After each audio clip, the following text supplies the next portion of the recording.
பன் அல்வா தமிழ்நாட்டில எங்கேயுமே கிடைக்காது. சௌராஷ்டிரா மட்டும் தான் பன் அல்வா பண்ணுவாங்க.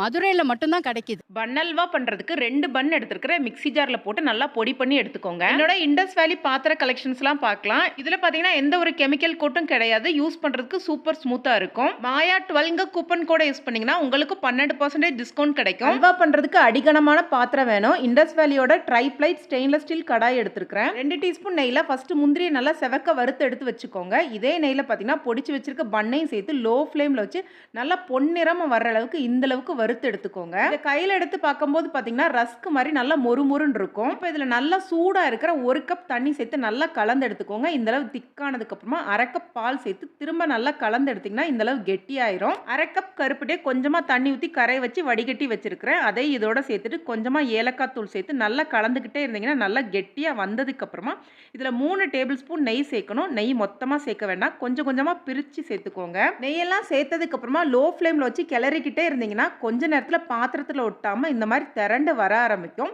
இந்த நேரத்தில் நம்ம வறுத்து வச்சிருக்க முந்திரி இதோட சேர்த்து நல்லா கிளறிட்டு கேஸ் ஆஃப் பண்ணிடுங்க. கொஞ்ச நேரம் ஆறுனதுக்கப்புறம் பார்த்தீங்கன்னா நல்லா நெய் பிரிஞ்சு வர ஆரம்பிக்கும். அல்வா சாப்பிட்றதுக்கு ரொம்ப டேஸ்டியாக இருக்கும். மதுரை ஸ்பெஷல் கருப்பட்டி பன் அல்வாவை கண்டிப்பாக ட்ரை பண்ணி பாருங்க. இண்டஸ் வேலி பாத்திரம் வாங்கும்போது மாயா 12ங்க கூப்பன் கோட யூஸ் பண்ண மறந்துடாதீங்க. நன்றி, வணக்கம்.